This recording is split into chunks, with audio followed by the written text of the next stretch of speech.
자, 여러분 반갑습니다. 자, 이번 시간의 교재, 자, 54쪽으로 가셨어요. 자, 아니죠. 인도가 아니라 불교의 성립과 자, 확산, 이쪽을 살펴볼 수 있도록 하겠습니다. 일단 불교는요, 어디에서 만들어졌냐면 인도에서 만들어집니다. 그러면 인도에서, 자, 불교가 이렇게 만들어졌었을 때, 어디에서? 인도에서 만들어졌었을 때, 고타마 시타르타, 석가모니라고 얘기하죠. 자, 그래서 석가모니에 의해서, 자, 불교가 만들어졌는데, 이 불교의 교리를 해석하는 과정에서 해석상의 차이가 나타납니다. 그러면서 형성된 불교를 우리가 부파불교라고 하는데, 이 부파불교는 교리를 해석하는 데 있어서 자, 생각이 다르다. 파벌이 쪼개진 겁니다. 그럼 이 부파불교에서 어떤 게 있었냐면 상좌부라는 게 있었고요. 상좌부 불교. 자, 그 다음에 뭐가 있었냐면 여기에 있는 대중부 불교라는 게 있어요. 그럼 상좌부 불교라는 게 있고, 자, 대중부 불교라는 게 있었는데, 교리의 해석상의 차이라고 그랬습니다. 그닥 중요한 내용은 아니에요. 그러면 상좌부라는 거는 교리를 해석함에 있어서 자, 융통성이 좀 없어요. 그러니까 예를 들어 자, 시간의 어떤 변화, 자, 주변 환경의 변화로 인해서 이 교리는 좀 더 해석을 달리 할 수도 있는데 한 번 해석된 거는 절대 바뀌면 안 된다. 이런 어떤 좀 보수적인 성향을 가진 애들이고요. 대중부 불교 같은 경우는 어떤 상황 조건에 따라서 교리는 좀씩 해석이 달라도 된다. 뭐 이런 융통성이 좀 있습니다. 그러니까 진보적인 거죠. 아무튼요. 초반에는 어떤 게 유행을 하냐면 상좌부 불교가 유행을 합니다. 상좌부 불교. 그런데 나중에 대중부, 지금 현재 인도예요. 인도입니다. 대중부 불교가 자 커지면서 나중에 무슨 불교라고 이제 이름 부를 거냐면 대승불교라고 이야기를 할 건데, 초반에는 상좌부 불교가 유행했지만 나중에는 대승불교가 유행을 하거든요. 그래서 이 대승이란 뜻은 뭐냐면 큰 수레가 커. 그럼 어떻게 돼요? 수레에 많은 사람을 태울 수 있을 거 아닙니까? 그랬을 때 상좌부 불교를 자, 이 대승불교가 뭐라 부르냐면 너희들은 소승불교야 라고 얘들을 자, 부르게 돼요. 그러니까 대승불교라는 게 등장을 하면서 소승불교라는 이제 표현이 나오게 되는 거죠. 요건 어쨌든 같은 개념인데 이 두 개는 소승불교, 상좌부 불교는 같은 개념인데, 대승이 뭐라고 했습니까? 큰 수레라고 했죠. 그럼 소승은 뭡니까? 작은 수레죠. 그러니까 여기 있는 이 소승불교는 승려 혼자서 출가를 하는 겁니다. 출가를 해서 이제 스님이 되는 겁니다. 스님이 되어서 열심히 이제 수행을 하고 깨달음을 얻어가지고 해탈을 하고 좋은 곳에 가겠다. 자, 이런 건데, 여기는 대승불교 같은 경우는 승려 혼자 좋은 곳에 가는 게 아니라 일반 대중들 있잖아요. 이 대중들, 왜? 수레가 크니까 그 대중들까지 다 수레에 태우고 좋은 곳으로 이끌겠다. 이게 이제 대승불교거든요. 그러니까 요거는 조금 이기적인 거고, 요거는 자, 대중적이다. 이렇게 여러분들이 이해하시면 될 것 같은데, 승려 혼자 좋은 곳에 갈 것이냐, 일반 대중들까지 함께 끌고 갈 것이냐, 뭐 이런 겁니다. 아무튼, 그러면 대승불교라고 표현했을 때 이 대승불교가 가지고 있는 특징을 자, 보여주면, 일단은요, 석가모니를 신격화시킵니다. 석가모니를 신격화시킨다. 그러니까 소승불교에서, 즉 상좌불교에서는 석가모니를 신으로 보지 않는데 이들은 석가모니를 신격화시켰고요. 부처님의 자비에 의해서, 자, 부처의 자비에 의해서 우리 대중들이, 자, 중생들이 자, 뭐 될 수 있다? 구제될 수 있다. 그러니까 우리는 스님이 될 필요가 없는 거야. 자, 그리고 어떻게 돼요? 여기 출가할 필요 없이 자, 무슨 존재만 믿으면, 부처님에 대한 존재만 믿게 되면, 자, 부처님이 자비를 베푸셔서 우리 중생들까지 좋은 곳으로 이끌어 주실 것이다 라는 게 바로 대승불교의 특징이라고 할 수 있겠고, 세 번째 간다라면 여기에 어떤 개념을 쓰냐면 보살이라는 자, 개념을 씁니다. 그럼 이 보살이라는 개념은 어떤 거냐면 이 중생 구제를 위해서 노력하는 자, 그러한 이상적인 존재들. 그러니까 자기 혼자 좋은 곳에 가겠다. 없어. 이런 행위가 아니라 일반 대중들까지 좋은 곳으로 이끌기 위해서 노력하는 자, 그런 어떤 행위, 그런 존재들. 자, 그들을 우리는 보살이라는 표현으로 자, 부르게 됩니다. 아무튼요, 이 세 가지가 지금 보이는 석가모니의 신격화, 그 다음에 부처의 자비에 의한 중생구제, 보살이라는 개념, 이 세 가지가 대승불교에서 보이는 특징이라는 겁니다. 대승불교. 자, 여기까지는 인도의 모습이고요. 그러면 우리 아시아에 불교가 자, 전파가 될 건데 중국에 들어옵니다. 중국에 들어왔는데 언제 들어왔냐면 한나라 때 들어와요. 한나라 때 자, 비단길을 통해서 자, 불교가 처음 전파가 됐는데, 이때 들어온 불교는 자, 전부 다 대승불교가 들어옵니다. 대승불교. 그러면 중국에 자, 들어온 불교는 좀 전에 얘기했었던 대승불교가 들어온 겁니다. 그럼 대승불교가 들어왔었을 때 여기에 얘들은 전혀 유행하지 않습니다. 뭔 소리야? 한나라 때 들어왔지만 한나라 때는 유행하지 않습니다. 그 다음 시대인 위진남북조 시대부터 유행을 할 겁니다. 자, 그러면 이 대승불교의 자, 종파들이 있는데요. 교종불교라는 게 있습니다. 교종불교. 자, 그 다음에 두 번째 선종불교라는 것도 있습니다. 사실은요, 교종불교와 선종불교의 차이점은 뭐냐면 교종불교는 교리. 그러니까 부처님 말씀이 쓰여져 있는 불교 경전이 있잖아요. 그 경전, 교리를 연락에 읽어서 깨달음을 얻겠다. 이게 교종불교고요. 선종불교는 참선을 하는 겁니다. 정신수양. 그러니까 정신수양을 통해서 깨달음을 얻겠다. 결국은 교종불교와 선종불교는 수행 방식으로 나는 거예요. 수행 방식. 아무튼 이 선종불교는 6세기에 달마선사. 6세기에 달마선사가 위진남북조 시대에 창시했었던 불교 한 갈래인데 대승불교입니다. 됐죠? 그래서 직관적 깨달음 이런 걸 중시했었던 게 바로 선종불교고요. 세 번째 간다라면 뭐도 있냐면 여기에 밀교라는 게 있거든요. 이 밀교라는 게 있는데 밀교는 7세기경에 만들어지는데 얘는 특징이 뭐냐면 불교하고 힌두교라고 하는 인도의 종교가 있어요. 이 두 가지가 또 짬뽕된 게 밀교입니다. 됐죠? 밀교. 그랬을 때 이 밀교는 뭐를 중시하냐면 부적과 주수를 매우 중요시합니다.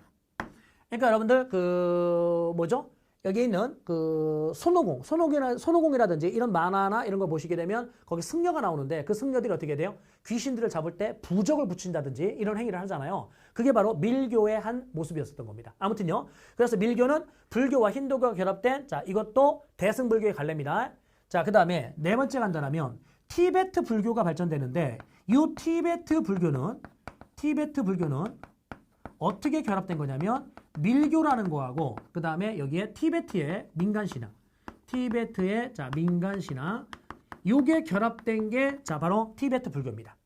됐죠? 티베트 불교. 근데 이 티베트 불교는 나중에 어디로 계승되냐면 원나라로 계승되는데 이 원나라에서는 티베트 불교라고도 부르고 라마교라고도 부릅니다. 그래서 이 원나라에서는 라마교를 뭐 시켰다? 국교화시키기도 합니다. 라마교를 국교화시키기도 한다. 다시 정리하면 밀교라는 종파가 있는데 그 밀교는 불교 플러스 힌두교다.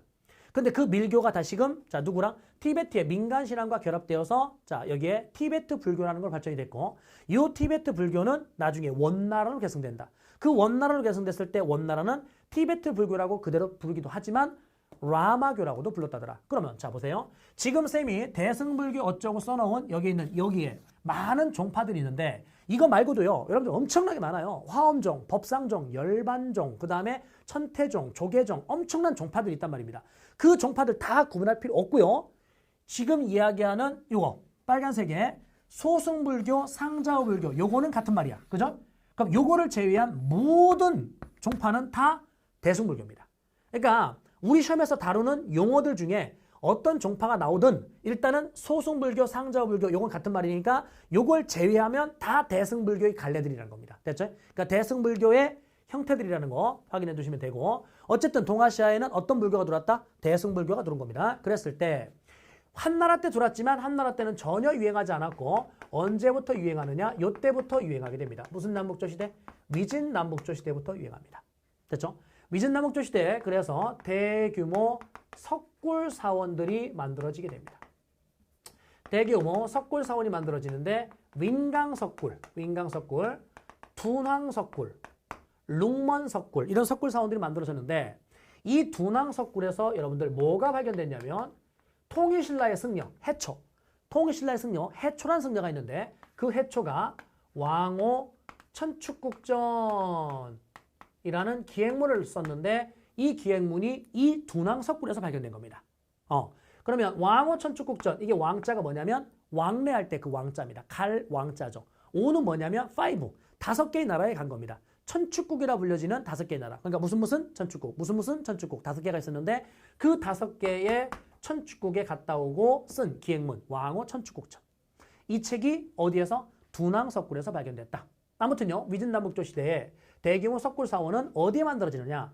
비단길 길목에 만들어집니다. 왜냐하면 중국의 불교가 들어올 때 비단길을 통해 들어왔기 때문에. 두 번째, 여기에서 활약한 승려들을 잠깐 본다라면 구마라습이라는 승려가 있고 불도징이라는 승려가 있습니다. 이 구마라습과 불도징은 불경을 번역해준 그러니까 중국 승려가 아니에요. 중국 승려가 아니라 서역 지방에서 넘어 들어왔는데 중국에 와서 불교 경전을 번역해 준 거죠. 두 번째 간다라면 법현이라는 승려가 있는데 이 법현은 동진의 승려입니다.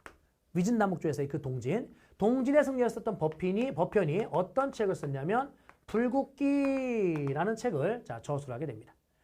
세 번째, 여기에 강승회라는 승려가 있는데 이 강승회는 중국 오나라, 그러니까 위촉오 할 때 오나라에서 활동을 했네. 오나라의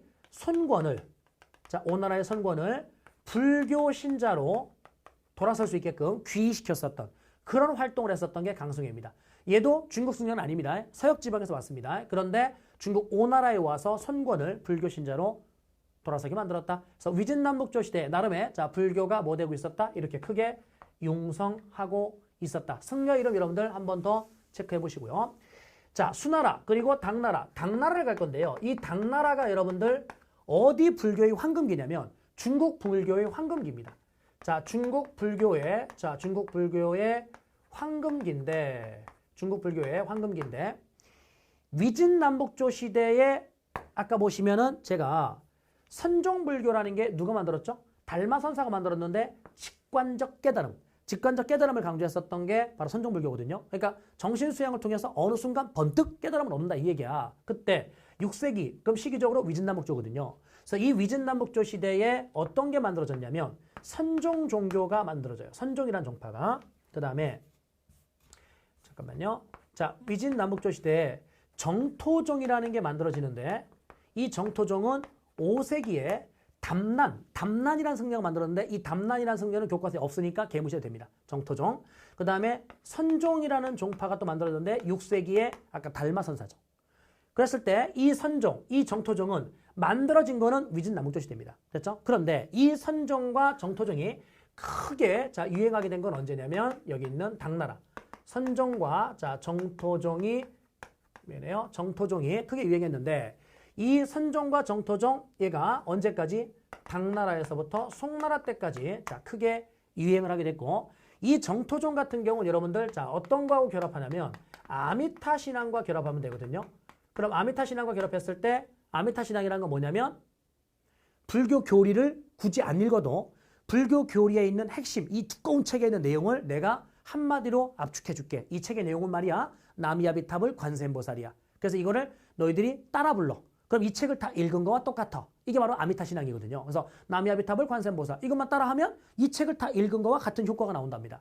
이게 아미타 신앙. 그럼 일반 대중들도 이 두꺼운 책을 다 읽지 않아도 그 책의 핵심 귀절을 우리는 따라 불렀기 때문에 이 책을 다 읽은 거와 같은 효과가 나오잖아요. 그러니까 불교의 대중화. 대중적 불교가 발전되는데 영향 끼쳤던 게 바로 정토종입니다. 그러니까 여기 있는 아미타 신앙 뜨면 대중적 불교 발달. 되죠? 어느 나라가 됐든 중국이 됐든 일본이 됐든 한국이 됐든. 자, 그 다음에 당나라에서 활약한 승려들을 우리가 또 한번 짚어볼 건데요. 일단 당나라에서는 첫 번째 현장이라는 승려가 있는데 이 현장이라는 승려가 인도에 갔다 옵니다. 인도에 갔다 오면서 대당서역기라는 책을 썼고요. 또 인도에서 많은 불교 서적들을 구해왔는데 그 서적들을 보관하기 위한 탑을 만듭니다. 이 탑이 바로 대안탑입니다.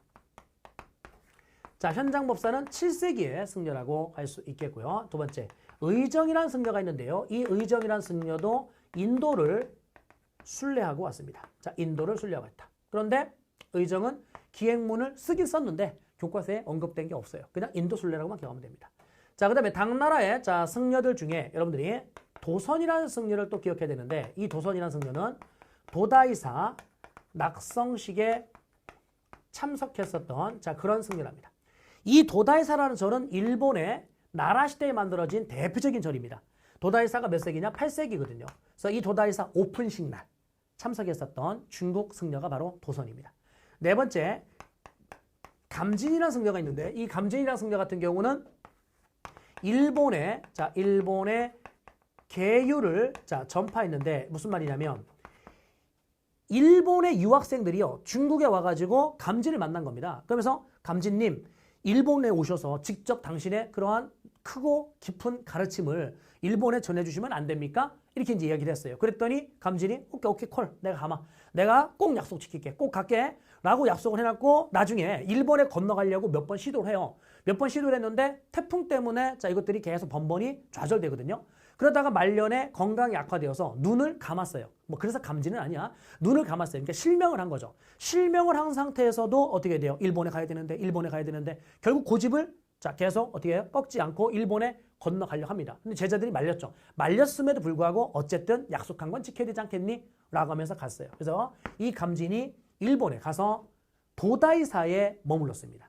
도다이사 오픈식에 간 건 아니에요. 도다이사에 머물른 거예요. 그런데 이건 선생님이 농담하는 거야. 도다이사에 머물렀는데 새집증후군에 시달렸어. 이건 거짓말이야. 말로 만들어낸 거야. 새집증후군 무슨 말이야? 도다이사가 오픈한 지 얼마 되지 않았다. 이 얘기하고 싶은 거야. 됐죠? 그러면 도다이사 오픈식에 간 건 누구야? 도선이죠. 얘는요. 일본에 가서 계율 전파에 노력을 했죠. 그랬을 때 새집증후군에 시달렸다. 그럼 이 사람도 몇 세기 승려야? 8세기. 됐죠? 그래서 당나라 승려 여러분들 세기를 구분하셔야 돼요. 현장과 의정은 7세기고 자 그다음에 도선과 감진은 몇 세기라? 자 8세기라는 거. 이 정도 확인하시면 됩니다. 그래서 중국의 자 불교가 자 크게 뭐 하고 있었다? 발전되고 있었다. 이렇게 마무리했고요. 다시 돌아와 볼까요? 돌아오시게 되면 이번에는 우리나라 한반도에 대한 이야기를 한번 해볼게요.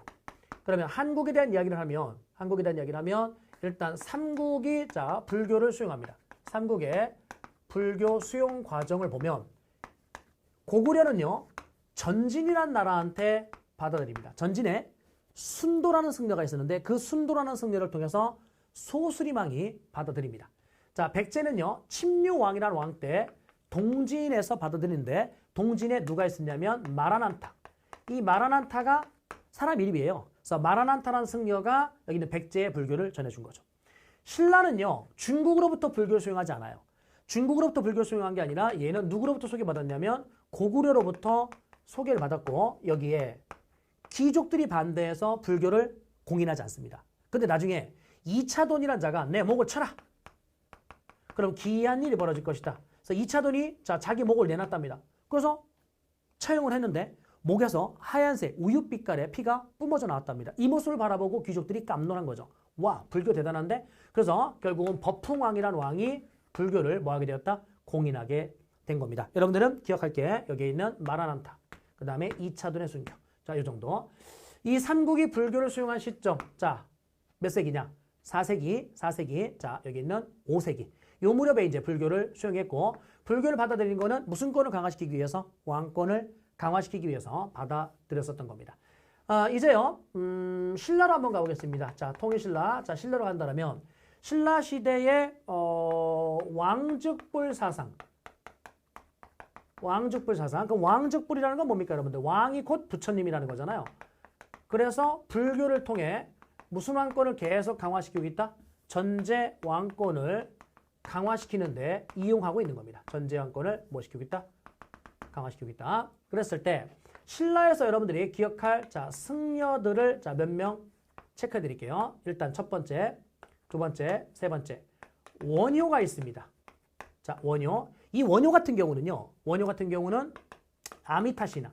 여러분들이 알고 있는 자 뭡니까? 해골물. 그러니까 중국 당나라에 이제 유학을 가다가 어느 날 산속에서 깊은 동굴에서 하룻밤 잤는데 목이 말라서 물을 마셨고 다음날 일어나 보니까 해골에 담겨있는 물이었었다. 어머나.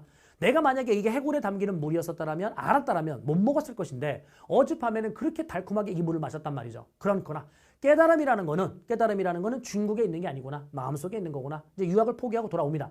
중간에 이제 되돌아와요. 되돌아왔었을 때 자 여기 있는 대중들한테 아미타 신앙이라는 거를 자 강조하죠.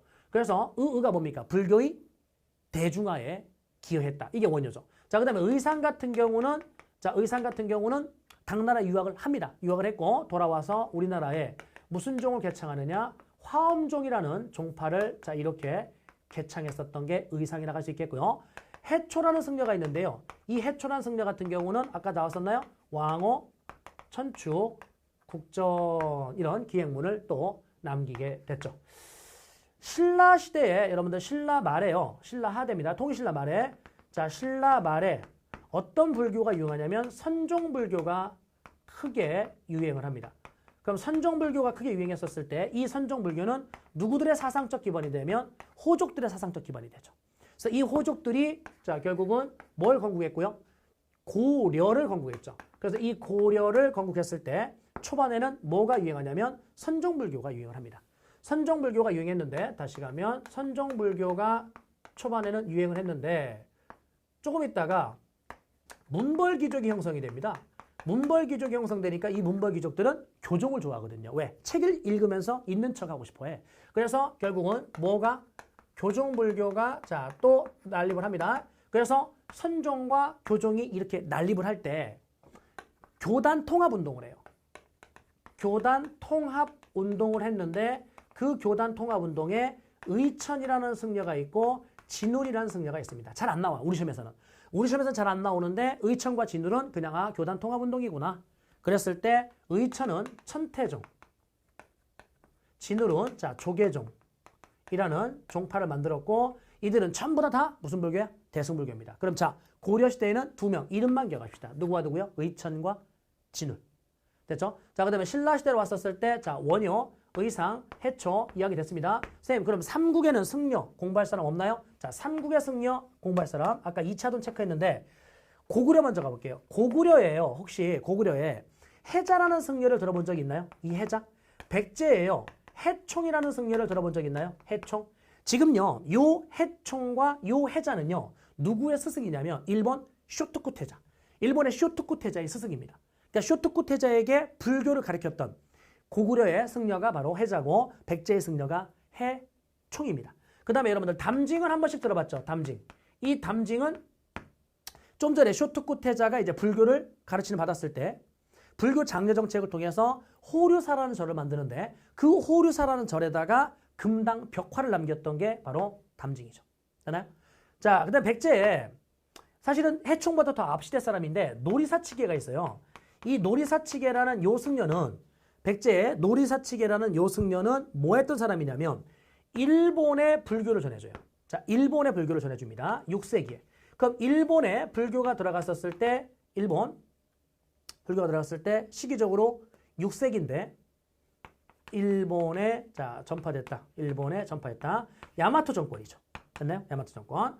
그 다음에 신라에 가게 되면 거칠부 이 거칠부라는 승려가 또 있습니다. 됐죠? 거칠부라는 승려. 그래서 진흥왕 무렵에 활약했던 승려인데 거칠부. 그 다음에 2차도는 아까 얘기했던 신라에서 불교가 공인될 때 활약했던 승려고요. 자, 요 정도. 이름 확인하시면 됩니다. 이름. 그래서 각각의 나라별 불교에서 이름 확인해봤고요. 일본 같은 경우는요. 일본은 쉬워요. 승려 이름이 딱 한 명뿐이 안 나옵니다. 엔닌 한 명뿐이 안 나오거든요. 그래서 일본 같은 경우는 어떻게 가냐면 자 한번 가볼게. 일본은 누구를 통해 불교가 들어왔죠? 백제를 통해 불교가 들어왔잖아요. 그럼 불교가 이렇게 자 전파가 됐을 때 수용이 됐을 때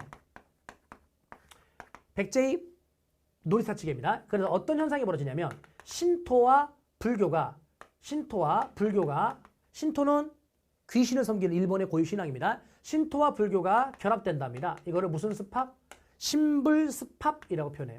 신불습합. 됐죠? 신불습합. 그러면서 계속해서 이제 국가가 불교를 장려할 건데 이 불교를 장려하는 과정에서 첫 번째는 어떤 절이 만들어졌냐면 이런 절이 만들어졌죠. 호류사라는 절이 만들어집니다. 이 호류사 같은 경우는요. 쇼토쿠 태자가 만들었고요.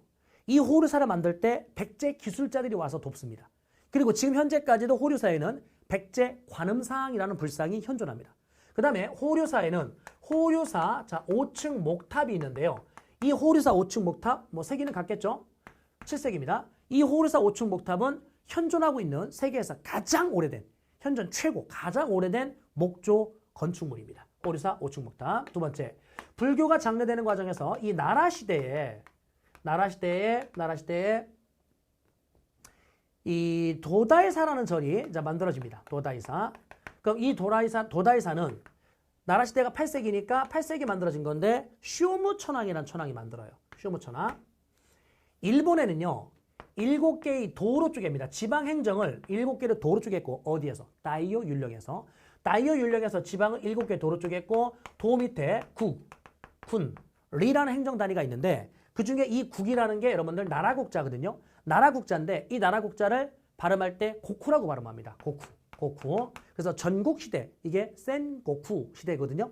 그러면 고쿠라는 행정 단위마다 절들을 다 만들어준 겁니다. 그러니까 전국 각지에 무슨 국, 동네 이름마다 절을 다 만들어준 거예요. 누가요? 국가가. 그럼 그 고쿠픈사에 자, 각 지방마다 있는 절 이름들이 있을 거 아닙니까? 됐죠? 무슨 사, 무슨 사, 무슨 사. 이게 다 고쿠픈사야. 그 고쿠픈사 중에 가장 큰 고쿠픈사가 바로 도다이사였었던 겁니다. 됐죠? 그리고 아까 이 도다이사 낙성식에 당나라 승려도 오고 인도 승려도 오고 자 베트남에 자 밑에 참파란 나라가 있었는데 참파의 승려도 옵니다. 아무튼요. 도다이사 자 8세기다. 얘는요. 높이가요. 47.5m예요. 그러니까 엄청나게 큽니다. 그래서 현존 최고 아니죠? 최대. 아까 이게 가장 오래된 거니까 최고. 얘는 최대. 현존 최대의 목조 건축물입니다. 그랬을 때 이 안에 불상이 아니 높이가 47.5m인데 불상을 요만한 거 갖다 놓으면 초라할 거 아닙니까? 그죠? 이 안에 불상이 엄청나 큰 게 있다는 거죠. 도다이사 대불. 됐죠? 요 사진 자료도 함께 나올 겁니다. 그래서 일본의 절은 호류사와 조다이사 이 두 가지를 기억하시면 될 것 같고요. 국가가요. 이런 고쿠픈사를 대대적으로 만들어줄 만큼 불교를 너무나 장려했잖아요. 불교를 이렇게 장려하다 보니까 어떤 현상이 벌어지냐면 승려들의 지위가 높아져요. 승려들의 지위가 높아지니까 이 승려들이 건방을 떴습니다. 넘지 말아야 될 선을 넘기 시작하는 거예요. 자꾸만 어디에 개입하려고 한다? 정치에 개입하려고 합니다. 그러니까 여기 있는 왕의 입장에서는 불교의 힘을 통해서 국가의 왕권을 좀 강해시켜보겠다라고 불교를 보호했더니 그들이 건방을 떤단 말이죠. 안 되겠다. 그래서 수도를 옮기는 겁니다. 그럼 수도를 옮기면 스님들이 따라온다? 못 따라가죠. 왜요? 자기의 절과 재산이 여기에 있는데 이걸 놓고 먼 거리까지 따라간다? 그럴 수 없잖아요. 새로 절을 만들어주는 게 아니니까. 그럼 결국은 승려들을 정치에 개입하는 걸 막기 위해서 수도를 어디로 옮긴 거냐면 바로 해이안으로 옮긴 겁니다. 그럼 요 해이안 시대에는 이 앞에까지 불교의 종파가 뭔지 몰라요. 그 어쨌든 대승불교잖아요. 대승불교의 여러 종교 형태가 있잖아요. 그죠? 종파가 여러 개가 있는데 무슨 종파가 유행했는지 자 교과서에 언급되어 있지 않아. 그러면 무슨 종교인지 모르겠지만 어쨌든 불교의 뭔가가 유행하고 있었어. 대승불교 하나가 유행하고 있었는데 수도를 띡 이쪽으로 옮겨버리니까 기존에 요 이전까지 유행하던 이 불교는 상대적으로 뭐 될까요? 위축이 되죠. 이해돼요? 얘들을 다 배제시키려고 옮긴 거니까 요때로 가게 되면 요 이전 시대에 비해서는 어쨌든 여기서 유행하던 불교는 해이안 시대에 상대적으로 위축이 된단 말입니다. 여기까지 이해됐을 거고 그래서 여기에 밀교가 밀교가 유행을 해요. 무슨 시대에? 해이안 시대에 밀교가 유행합니다. 밀교도 대승불교의 한 갈래라고 했습니다. 됐죠? 그런 다음에 가마쿠라 막부 때로 가게 되면 이 가마쿠라 막부 때 바로 정토종, 선종 이런 게 유행합니다. 정토종이 유행하면 아하 이렇게 얘기했었죠? 무슨적 불교? 대중적 불교가 발달되고 있다 이런 뜻입니다. 그래서 나라별로 제가 승려들을 정리를 했는데 여기에 해이안 시대의 승려 이름을 하나를 넣으면 되죠. 이때 승려가 누구냐면 바로 엔린입니다. 이 엔린이라는 승려는 9세기에 활약을 했는데 이 중국 당나라에 갑니다. 당나라에 갔는데 누구의 도움 받았냐면 신라 장보고의 도움을 받았답니다. 신라 장보고의 도움. 여러분들 알고 있는 그 장보고예요. 그러고서 이제 당나라의 법화원이라는 절에 머물렀는데 장보고가 당나라에다 만들어 놓은 절이 법화원이거든요. 그러니까 신라 사람들을 위해 만든 절을 우리가 신라원이라고 한다면 그 당나라에 있는 거예요.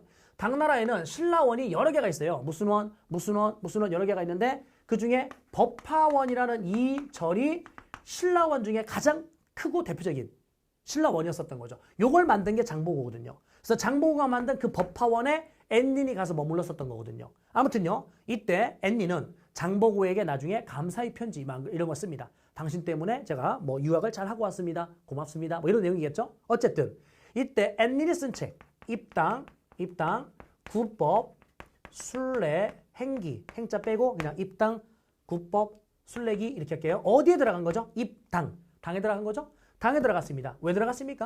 불교의 가르침을 구하기 위해서 들어갔죠. 구법. 그 과정에 여행하는 과정을 쓴 겁니다. 그러면 엔린은 9세기라는 거 꼭 기억하시고 그 다음에 여러분들이 확인해야 될 건 뭡니까? 당나라에 들어간 겁니다. 인도에 간 게 아니라는 겁니다. 지금부터 쌤이 인도에 갔다 온 승려들을 4명을 정리합니다. 원래는 5명이거든요. 원래는 5명인데 베트남의 승려가 빠집니다. 왜? 베트남사가 빠졌으니까. 그래서 다이탕당이라는 승려가 있었는데 다이탕당은 개무시하시고 일단 법현이라는 승려 기억나시나요? 인도에 갔다 와서 불국기라는 책을 썼죠. 현장이라는 승려 기억나시나요? 예, 이 현장법사는요, 여러분들이 알고 있는 그 손오공에 나오는 삼장법사예요. 손오공에서는 분명 삼장법사라고 배웠는데요. 아니에요. 삼장법사는 이름이 아니에요. 삼장법사라는 건 뭐냐면 불교의 가르침, 경, 부처님 가르침, 경, 교단에서의 가르침, 율. 그럼 이 경과 이 율, 이걸 해석한 게 론이거든요. 그럼 경과 율과 론, 이 세 가지를 마스터한 사람한테 붙이는 칭호가 삼장인 겁니다. 그러니까 현장법사가 삼장법사라는 칭호를 받은 거죠. 아무튼요, 시험 문제에서는 현장이라 나올 겁니다. 무슨 서역기? 대당 서역기. 자, 그리고 대안탑도 만들었죠. 자, 그 다음에 의정이라는 승려가 있습니다. 기행문은 따로 공부할 게 없었죠. 네 번째, 해초라는 승려가 있었죠. 이 해초는 신라의 승려입니다. 위에 세 명은 중국 승려인데 이는 신라의 승려. 그래서 일단은 여러분들은 4명, 베트남 승려는 빼고 4명만 기억하십시오. 함정, 앤리는 여러분들 어디에 갔다 온 게 아니라고요? 인도에 갔다 온 게 아니라 당나라에 갔다 온 겁니다. 알았죠? 입당, 국법, 순례기니까. 자, 이 정도. 그래서 나라별로 불교의 어떤 발전 과정을 간략적으로 봤고 승려 이름들을 자 이야기를 좀 해드렸습니다. 자, 여러분들은요. 교재 잠깐 어디를 먼저 가시냐면 57쪽을 가십시오. 자, 57페이지를 가시게 되면 제목은 이렇게 한번 보겠습니다. 동아시아 불교의 특징이다.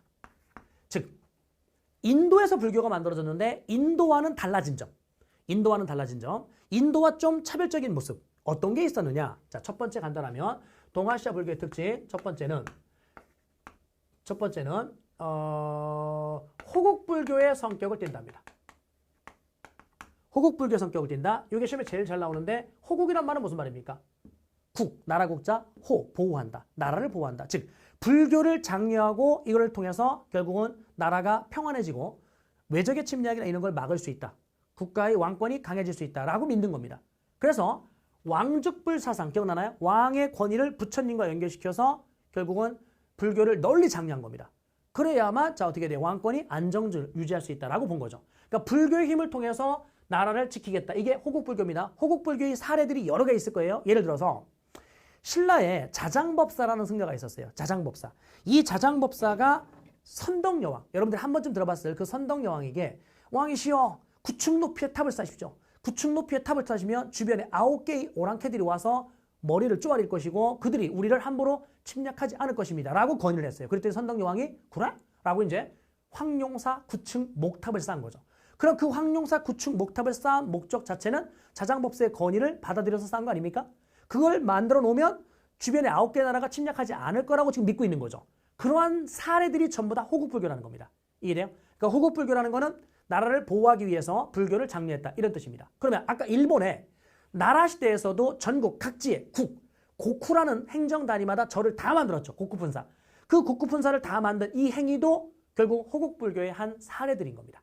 아무튼요. 호국불교라는 인도에서는 보이지 않는 그런 특징이 보였다. 두 번째 간단하면 전통신앙과 결합이 되는데 이 전통신앙과 자 결합이 됐을 때 자 보시면 중국은요. 유교랑 결합됩니다. 중국은 유교랑 결합돼요. 그래서 여러분들 이런 경전이 나온다요. 부모님의 은혜를 중요시 여기는 내용을 담은 경전이다. 자 보세요. 부모님에 대한 효사상. 이 부모님에 대한 효사상은 어디에서 강조합니까? 유교에서 강조하는 거죠. 유교. 그 유교라는 게 이미 중국에 있었죠. 불교가 들어오기 전에. 그러면 그 유교와 결합되어서 불교 경전을 만들 때 그 경전에다가 부모님의 은혜를 중요시 여기는 내용을 담았답니다. 효사상을 담은 거죠. 그러니까 중국은 불교가 유교와 결합되어서 정착이 되는 겁니다. 그러니까 쉽게 인도에서 불러온 불교가 컨트롤 C로 복사를 떠서 중국에 그대로 컨트롤 V로 복사가 되는 게 아니라 컨트롤 C로 복사를 뜬 것이 중국에 와서 혹은 한국에 와서 일본에 와서 정착될 때 기존에 있는 그들의 어떤 토착 신앙들과 융합이 되면서 거기에 뿌리를 내렸다 그 얘기입니다. 그러니까 중국 같은 경우는 유교와 결합됐고 우리나라 한국 같은 경우는요. 자, 우리나라 한국 같은 경우는 칠성각, 그 다음에 산신각 이런 것들이 있는데 무슨 말이냐면 칠성은 여러분들 뭡니까? 7개의 별이겠죠? 7개의 별을 다스리는 신이 있을 거 아닙니까? 그 다음에 산신은 뭡니까? 산신령입니다. 산속에 있는 신. 됐죠? 그러면 산신령과 칠성신이 있는데 그 산신령과 칠성신 이게 우리의 민간 고유 신앙이래. 우리 조선이 아니라 우리 한국의 고대 국가 때 어떤 고유 신앙인데 칠성신, 산신. 그런데 불교가 들어왔을 때 이거와 결합되면서 어떤 현상을 일으켰냐면 우리나라에 있는 모든 절에는 절 안에 칠성각과 산신각을 별도로 따로 만든다는 겁니다. 분명히 불교 사원인데 그 사찰 안에 칠성각과 산신각을 만들고 있다. 그럼 이러한 전통신앙과 불교가 융합되어 있다는 걸 보여주는 거죠. 일본 가볼까요? 일본 같은 경우는요. 자, 일본 같은 경우는 불교와 신토가 결합합니다. 이걸 아까 뭐라고 했습니까? 신불, 스파 이렇게 이제 우리가 표현했죠. 그래서 쌤이 요거 신불, 스파, 그다음에 부모 은준경. 부모 은준경은 물론 나중에 한국과 일본으로도 전파가 돼요. 이건 만들어진 건 당나라 때 만들어집니다. 그래서 전통신앙과 결합됐다라는 자 그러한 특징을 또 가지고 있다. 세 번째 간다라면 여기에 자 부처의 자비의 정신. 그럴 수밖에 없는 게 동아시아의 불교는 전부 다 대승불교잖아요. 그래서 부처의 자비의 정신을 우리가 자비의 정신을 실천할 건데 이 자비의 정신을 실천하는 모습들 중국에 가면은요 무진장이라는 기구가 있대요. 무진장. 그다음에 일본에 가게 되면은 일본에는 자 비전원, 그다음에 시약원 이게 8세기인데 일본의 나라 시대의 비전원, 시약원, 원 뭘까요? 하스피럴 병원이에요. 병원. 그러니까 돈이 없어서 치료받지 못하는 사람들도 그 당시에 있었을 거 아닙니까? 빈민들. 그래서 그 빈민들을 절에 있는 스님들이 자 이제 의술이나 이런 걸 또 공부한 스님들이 공짜로 치료해 주는 겁니다. 그러한 어떤 부처의 자비의 정신을 일상생활 속에서 혹은 스님들이 직접 몸소 실천하는 이런 사례들이 여기 있는 동아시아의 불교에서 공통적으로 보인다는 겁니다. 그래서 일본에서는 비전원과 시약원이라는 그런 병원이 있었고요. 그 다음에 여기 있는 위즌남북조 시대. 이 위즌남북조 시대의 무진장이라는 기구는 뭐냐면 무진장이라는 기구는 빈민 구제를 위한 자 일종의 재단 같은 겁니다. 그러니까 돈을 좀 모아놓고 빈민들이 자 또 식량이 부족하거나 이랬을 때 자 이거를 이제 무료나 아니면 낮은 이자로 빌려주는. 그러니까 절에요, 여러분들 그 절에 예배 드리러 가서 그 불상 밑에 네모난 상자에다가 돈을 갖다 이렇게 넣거든요. 시주한다고 그러는데 그 시주를 했을 때 스님들은 그 돈 가지고 뭐요? 뭐 쓸 게 없지 않습니까? 그죠? 그러니까 어떻게 해야 돼? 그 돈을 모았다가 빈민들한테 이렇게 나눠주는 활동을 했었던 그 기구가 바로 무진장이라는 겁니다. 그래서 여기는 자 쌤이 이야기하는 무진장, 일본의 비전원, 시약원 이거 말고 교재에 보면 해민국이라는 게 있어요. 고려에 해민국이라는 게 있는데 해민국은 뭐냐면 약국입니다. 약국. 그러니까 돈이 없어서 치료받지 못하는 애들을 위해서 산에 있는 약초나 이런 걸 좀 캐놔서 말렸다가 이제 무료로 나눠주는 거죠. 병자들에게. 이게 고려에도 있었다. 고려는 불교가 매우 융성하거든요. 아무튼 여셔면은 여기 잘 나오니까 확인하시면 되고요. 네 번째 간다라면 불교의 어떤 그 동아시아 불교의 특징은 대승불교이기 때문에 현세 구복적 성격이 매우 강하다. 현실 세상에서의 대중들을 구원하겠다는 겁니다. 그러기 위해서 이런 부처의 자비의 정신 막 이런 걸 실천하는 거죠. 다섯 번째 간다라면 자 문화가 자 전파가 되는데 문화 전파, 문화 교류가 이루어지는데 인도에서도요 분명히 탑이 있거든요. 인도에도 탑이 있는데 인도와의 어떤 다른 모양의 그러니까 한국과 중국과 일본에서 각각 자기들이 좀 더 손쉽게 구할 수 있는 자 그러한 재료들을 기반으로 해서 자 뭐가 탑이 만들어진다는 겁니다. 탑이. 그렇죠? 그러면 중국은요. 중국은 어떤 것 꼭 기억하시냐면 자 중국은 대안탑 기억하시면 됩니다. 대안탑. 됐죠? 그 다음에 일본 같은 경우는요. 일본은 딱 하나 호류사에 있는 몇 층 목탑? 예, 5층 목탑. 자, 그 다음에 우리나라 한국을 가면은요. 한국을 가게 되면 아까 선덕여왕 때 황룡사 9층 목탑은 설명 안 할게요. 그거는 불탔어요. 몽고 침략 때. 익산이라는 동네에 가게 되면은요. 익산이라는 동네에 미륵사지 석탑이 있거든요. 이 미륵사지 석탑. 야, 중요한데요. 이 미륵사지 석탑은 분명히 뭐라고 되어 있죠? 석탑이라고 되어 있잖아요. 여러분, 탑은요. 재료에 따라서 석탑이 있고요. 전탑이 있고요. 목탑이 있거든요.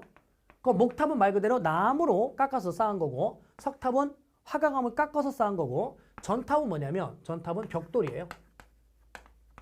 벽돌. 됐죠? 그래서 벽돌로 쌓아 올린 게 전탑인데 우리나라에 다 들어옵니다. 다 들어와요. 다 들어오는데 나중에 어떤 게 이제 자리를 잡냐면 화강암으로 깎아서 만드는 석탑. 왜냐면 우리나라 화강암이 많았대. 일본 같은 경우는 소나무가 많았답니다. 그래서 일본은 목탑.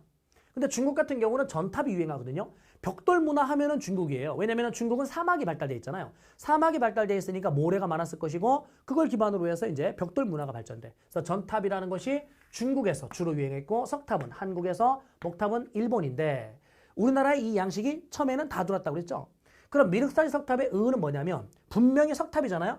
분명히 석탑인데 쌓는 양식은 마치 목탑을 쌓듯이 쌓았어요.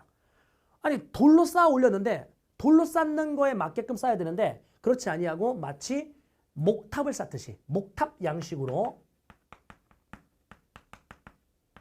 쌓았다. 그럼 이 작품의 의의는요. 목탑에서 석탑으로 넘어가는 과도기의 작품이었을 것이다. 이런 거죠. 두 번째 간다라면 불국사 3층 석탑이 이제 만들어지는데 지금 우리 시험에 나오는 탑이 이렇게 4개거든요. 이렇게 4개가 나와요. 자, 대한탑, 호루사 중목탑, 미륵사지 석탑, 불국사 3층 석탑, 이게 석가탑이야. 이렇게 4개가 일단 사진자료로 기출이 됐었는데 여기에서 얘네는 모두 7세기입니다. 얘만 몇 세기냐면 8세기입니다. 됐죠? 얘만 8세기다. 그래서 자, 세기를 한 번만 구분해 보시고요. 그러면 이 불국사 3층 석탑 여기에서 뭐가 발견됐냐면 이런 게 발견됐대요. 무구정광 대다란이경. 무구정광 대다란이경이 발견됐는데 1960년대에 여기 있는 이 불국사 3층 석탑을 보수하는 과정에서 탑을 잠깐 해체시켜요. 해체시켰다가 다시 이제 복원할 건데 그 해체시키는 과정에서 그 안에 이렇게 발견된 거예요. 무구정광 대다란이경이 발견된 건데 이거를 분석해 보니까 8세기 거랍니다. 그래서 얘가 현존하는 전 세계에서 가장 오래된 목판 인쇄물이다라고 인정을 받았거든요. 근데 사실은요, 이게 1960년대에 보수 작업을 했다고 했잖아요. 그럼 60년대 이전까지는 일본에 있는, 일본의 백만탑 다란이경이라는 게 있어요. 그 백만탑 다란이경이 무구정광 대다란이경보다 한 20년 뒤에 만들어진 거거든요. 실제 만드는 제작 연대는. 근데 발견은 걔가 먼저 된 거죠. 그럼 얘가 발견되기 이전까지는 전 세계에서 가장 오래된 목판 인쇄물은 백만탑 다란이경이었었던 거야. 근데 얘가 60년대에 발견됨으로써 이제 백만탑 다란이경은 이동으로 밀린 거죠. 그러니까 얘가 현존하는 가장 오래된 목판 인쇄물이라는 거. 자, 이 정도 여러분들 확인하시면 되고요. 하나 더 보시면 팔만대장경은 다 들어보셨죠? 자, 고려시대에 누구 침략 과정에서 몽고 침략. 자, 몽고가 침략했습니다. 부처님, 자, 도와주십시오. 라고 우리의 어떤 간절한 염원, 이런 소망을 담아서 대장경을 정성껏 한 장 한 장 이렇게 글씨를 새겨 나가는 거죠. 그러면 어떻게 돼요? 부처님이 우리의 이런 정성에 감동을 해서 우리를 도와줄 거라고 믿는 겁니다. 그럼 이런 팔만대장경, 이걸 만드는 이런 행위도 결국 이 침략을 막아내고 싶은 겁니다. 몽고의 침략. 그러면서 나라를 뭐하고 싶은 거예요? 보호하고 싶은 거죠. 그게 호국불교예요. 그래서 동아시아 불교의 특징을 쌤이 이렇게 몇 가지 번호로 나열을 쭉 했는데 이 중에서 제일 시험에 잘 나오는 게 바로 이겁니다. 무슨 불교의 성격을 띠고 있다? 호국불교의 성격을 띠고 있다. 이 정도. 자, 교재로 갑시다. 56조 아니죠? 자, 54쪽입니다. 54쪽에 불교의 기본적 특징 윤회사상. 뭔지 알죠? 윤회사상. 업보, 업설 이거 연결하면 되죠? 그러니까 전생에 내가 착한 일을 많이 했으니까 난 지금 사람으로 태어난 거고 전생에 나쁜 짓을 많이 하게 되면 자, 여기에서 동물로 태어난다. 이런 거 논리죠. 아무튼요. 자, 윤회사상. 자, 밑에 쭉 내려가면 부파불교에서 뭐 있습니까? 상자부와 대중부가 있죠. 그 중에 어떤 게 더 유행했다고요? 상자부가 더 유행합니다. 근데 나중에 대중부의 발달로 대승불교라는 게 만들어지면서 여기 있는 상자부 불교를 소승불교라고 제가 불렀었던 거죠. 그래서 상자부와 소승불교는 같은 표현인 거. 자, 밑에 대승불교의 추론으로 바로 가볼까요? 특징에다 발표합시다. 석가모니를 신격화시켰다. 부처님의 자비에 의한 중생구제를 강조했다. 그 다음에 보살이라는 개념을 썼다. 요 세 가지. 그 발전 과정에 반야경, 법화경, 화엄경 이런 거 외우는 거 아닙니다. 알겠죠? 시험에 안 나옵니다. 상좌부와 소승 같은 말이고 요걸 빼면 다 대승불교입니다. 알았죠? 자, 밑에 밀교의 특징 조그맣게 발표하시고요. 첫 번째 줄 힌두교와 결합됐다는 거. 됐나요? 그 다음에 세 번째 줄에 밀교의 영향을 받은 자, 불교 티베트 지역에서 발전된 게 티베트 불교죠. 자, 밑에 티베트 불교 보시면은 자, 첫 번째 기억 밑줄 보시면 되고요. 밀교와 티베트가 짬뽕되어서 티베트 불교. 그런데 이 티베트 불교가 다시 누구한테 계승된다? 원나라에게 계승된다. 그래서 그 원나라는 이거를 국교로 삼았습니다. 국교. 뭐라고도 불렀죠? 티베트 불교라고도 불렀지만 라마교라고 불렀었던 거죠. 라마교도 함께 기억하시고요. 오른쪽 가시게 되면은 자 중국에 자 불교가 들어오는 과정 쭉 자 볼 건데 한나라 때 들어왔습니다. 하지만 유행하지 않았고 언제부터 유행할 거냐? 위진남북조 시대 이후부터 유행을 할 겁니다. 쭉 읽어보시고요. 승려 이름 예 다 설명됐죠? 자 마지막 제줄에 달마선사 밑줄 긋읍시다. 달마선사는 선종을 창시했는데 직관적 깨달음을 중시했다. 밑에 지도는 뭐 딱 중요한 지도는 아닌 것 같고요. 탕후대는 1번 보이나요? 예, 이게 윙강석굴에서의 그 불상입니다. 됐죠? 윙강석굴의 불상. 사진자료 별표하시면 되고요. 뒷장 넘어가셔서 당나라 때 중국 불교의 황금기 거기에 승려 이름 누가 보입니까? 현장과 의정이 보이네요. 뒤에 가면 또 승려 이름이 더 나와요. 그때 가서 추가하시면 돼요. 한반도로 가셨을 때 니은번 몇 찍을까요? 무슨 불? 왕즉불. 왕이 곧 뭐라는 거죠? 부처님. 결국 이거는 호국불교를 자 반영하고 있는 겁니다. 삼국에서 고구려는 자 첫 번째 전진한테 불교를 받아들였다. 자 백제는 동진한테 불교를 받아들였다. 그리고 신라는 고구려한테 소개받았다. 예, 체크하시고요. 통일신라에서 활약에 썼던 건 원효와 의상. 그 다음에 도의선사가 따로 있는데 이 도의선사는 그닥 중요하지 않거든요. 도의선사는 우리나라의 이제 선종불교를 가지고 온 그런 승려입니다. 그러니까 신라는 원효와 의상, 그 다음에 해초를 기억하십시오. 해초. 여기 있는 도의선사보다는. 고려시대 승려 말씀드렸고요. 자, 일본 가볼까요? 일본은 기억번, 첫 번째, 백제를 통해서 불교가 전파되었다. 그리고 리을번 밑줄 그십시오. 신토와 결합되었을 때 이걸 우리 네 글자로 뭐라고 그랬죠? 신불스팝. 엄청나게 잘 나옵니다. 별표하시면 되고요. 자, 밑에 쭉 내려가셔서 호류사 별표하시고요. 자, 그 다음에 도다이사 별표하시면 됩니다. 호류사 별표, 도다이사 별표. 자, 왼쪽에 보시면은 호류사에 백제 관음상이라는 불상이 보일 거고요. 그 다음에 도다이사에 금당 도다이사 건물 보일 겁니다. 높이가 47.5m입니다. 오른쪽에 탕후대로 2번 별표하십시오. 도다이사 대불 별표하시면 되고요. 해이안시대 보시면 뭐라고 되어 있습니까? 밀교가 잠시 유행한다라고 되어 있나요? 밀교. 오케이. 가마쿠라 시대의 대중적 불교 발달. 나머지는 예 설명됐고요. 그 다음에 동아시아 불교의 특징은 제목으로만 현관펜 때리시면 됩니다. 동아시아 불교의 특징 첫 번째는 무슨 불교? 호국불교. 됐죠? 두 번째는요. 무슨 신앙과 융합되었다? 전통신앙과 융합되었다. 그 사례 중에 하나가 유교와 융합된 건데 이게 당나라 때 무슨 은중경? 부모 은중경이라는 자 그러한 경전이 만들어지죠. 뒷장 넘어가시게 되면 이제 문화적 교류에서 우리가 탑을 볼 거고요. 탑 별표하시면 되고요. 탑은 60페이지 가십시오. 한 장 더 넘어가면 60페이지에 탑이 있는데 탑이 지금 4개가 보일 겁니다. 4개 중에 맨 위에 있는 탑은 인도 겁니다. 인도 건데 이게 산치 대탑이라는 탑인데 세계 살아가는 친구들한테는 되게 중요한 탑이에요. 그런데 동사에서는 이 탑은 중요하지 않습니다. 시험에 나온다 안 나온다? 나옵니다. 나오긴 하는데 얘가 나오면 무조건 답이 아닌 걸로. 그러니까 선택지에서 사진 자료를 줄 때 얘는 정답이 아닌 사진 자료인 겁니다. 우리 시험에서는. 알겠죠? 그래서 아 이런 탑이 있었구나 라고 보고 이해하시면 되고요. 나머지 탑들은 별표하시면 됩니다. 대안탑, 미륵사지석탑, 호류사, 오층목탑. 이게 다 몇 세기 거였었죠? 7세기. 근데 이거 말고 하나 더 나온다고 그랬죠. 뭐요? 불국사, 삼층석탑. 설마 불국사, 삼층석탑 모양 어떤지 아시죠? 됐죠? 자, 불국사, 삼층석탑에서 무구정광 대다른 이경이 발견됐고요. 다시 돌아올까요?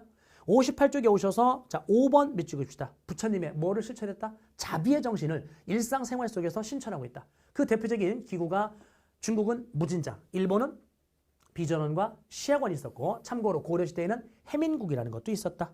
약국입니다. 그 다음에 현세 구복적 성격을 가지고 있었다. 예, 그 정도. 나머지는 읽어보십시오. 쭉 됐고요. 쭉 됐고요. 핵심 체크 쪽에 가게 되면 핵심 체크 쪽에서 백제의 금동대학로라는 거 있잖아요. 이 백제의 금동대학로는 말 그대로 향을 피우는 그릇이거든요. 근데 위에 손잡이 부분이 이게 봉황이에요. 봉황. 자, 그 다음에 뚜껑 부분에 여기는 신선들이 막 살고 있거든요. 신선들이. 그 다음에 밑에 요거는 연꽃 모양입니다. 연꽃. 자, 이렇게 돼 있죠. 뚜껑이 열고 이제 향을 피우는 건데 여기는 봉황이라든지 여기는 신선들이 살고 있는 요 장면은 어떤 종교? 예, 도교. 도교의 어떤 색채를 보여주고요. 연꽃은 불교에서 숭배의 대상이죠. 그럼 이 백제의 금동대학로는 어떤 종교, 어떤 종교의 색채를 함께 가지고 있다고요? 도교와 불교의 색채를 함께 가지고 있는 그런 예술 작품입니다. 그러니까 두 개가 다 발전되고 있었다. 이런 뜻이겠죠. 그 다음에 쭉 내려가셔서 여러분들 법현의 불국기가 있을 겁니다. 법현의 불국기. 인도에 갔다 온 승려고 동진의 승려였었죠. 별표해 놓으시고요. 자, 오른쪽에 가게 되면 이제 각국의 승려들이 다시 한번 또 반복됩니다. 이미 다 설명됐으니까 읽어보시고요. 탕후대로 4번 별표하시면 됩니다. 탕후대로 4번. 자, 그 다음에 우리나라의 승려들도 쭉 돼 있고요. 마지막에 3번에 마지막 세 번째 줄에 일본의 승려는 딱 한 명만 기억하시면 됩니다. 누구요? 앤님만 기억하시면 됩니다. 그 다음에 앤님 말고 여러분들 도다이사 낙성식에 누구누구 왔는지 보이실래요? 도선 보이나요? 마지막 제 줄입니다. 불철이라는 승려 보이나요? 이게 참파란 나라가 있었는데요. 지금 없어요. 베트남이 나중에 먹었거든요. 그래서 참파란 나라에 불철이라는 승려가 있었고 인도에서는 보제 천나, 보제 선나라고도 합니다. 이 이름은 다 외울 필요 없고 중국 승려만 외우시면 됩니다. 옆에 핵심 체크 쪽으로 올라가 계시면 맨 위에 감진의 조각상이 있을 겁니다. 시험에 무지하게 잘 나옵니다. 감진이 마지막에 실명을 한 상태에서 건너갔잖아요. 예, 감진의 조각상 발표하시고요. 쭉 내려오시게 되면은 앤린의 활동이라고 박스가 있을 겁니다. 앤린은 몇 세기 승려였었죠? 9세기 승려. 누구와 관련되었다? 장보고와 관련됐었죠. 뒷장 넘어가시게 되면 이제 아까 얘기했었던 뭐 건축, 절이라든지 탑이 나오는데 중국의 탑은 딱 하나, 대한탑. 일본의 탑은 딱 하나, 호류사 오충목탑. 그 다음에 여기 있는 한국 거를 눈여겨보시면 됩니다. 밑에 6번을 보시면은요, 승려 이름이 또 반복되죠. 앞에서 이야기한 건 어떻게 정리한 거죠? 그렇죠. 나라별로 정리한 겁니다. 근데 여기는 이 박스는 어떻게 정리한 거예요? 세기별로 정리한 겁니다. 여기를 발표하셔야 됩니다. 시험 문제는요, 이 불교 파트가 무조건 한 문제 나온다고 제가 말씀드렸잖아요. 그러니까 동아시아의 공통 문화 요소인 4가지. 한자, 불교, 율령, 유교. 이 중에 한자를 제외한 나머지 3개는 무조건 한 문제씩은 나온다고 그랬는데 불교 문제가 쉬우면 진짜 쉬워요. 뭐예요? 답이 그냥 호국불교예요. 혹은 전통신앙과 결합된 거를 사례를 찾아라 이거거든요. 엄청나게 쉽게 나오는데 어려우면 승려 이름 갖고 나와요.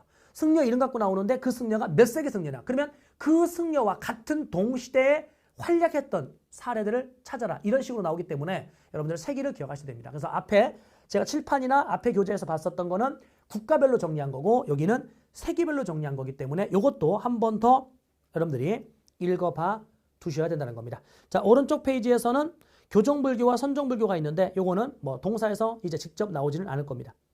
목판인 세물에서는요. 무구정광 대다른인경 체크하시고 밑에 쭉 내려가셔서 팔만대장경 체크하시면 됩니다. 그 다음에 탕후대로 5번은 불교의 대중화. 누구죠? 원효. 우리나라의 정토종을 보급했었던 그래서 아미타 신앙을 강조했었던 게 바로 원효였었고 불교의 대중화에 기여했었던 거죠. 제가 정토종이라는 단어가 뜨면 중국이 됐든 한국이 됐든 일본이 됐건 전부 다 대중적 불교가 발전되고 있구나라고 이해하시라고 말씀드렸습니다. 그래서 이 4가지 반드시 나오는 3가지 중에 자 율령을 했고요. 율령을 했고 자 지금 불교를 한 겁니다. 이제 남은 거는 유교입니다. 근데 유교인데 이게 양이 좀 많아요. 됐죠? 양이 좀 많은데 어쨌든 그래도 우리는 한 문제 나오기 때문에 살펴봐야 된단 말이죠. 그래서 64페이지는 우리 다음 강의에서 이어서 바로 진행을 하겠습니다.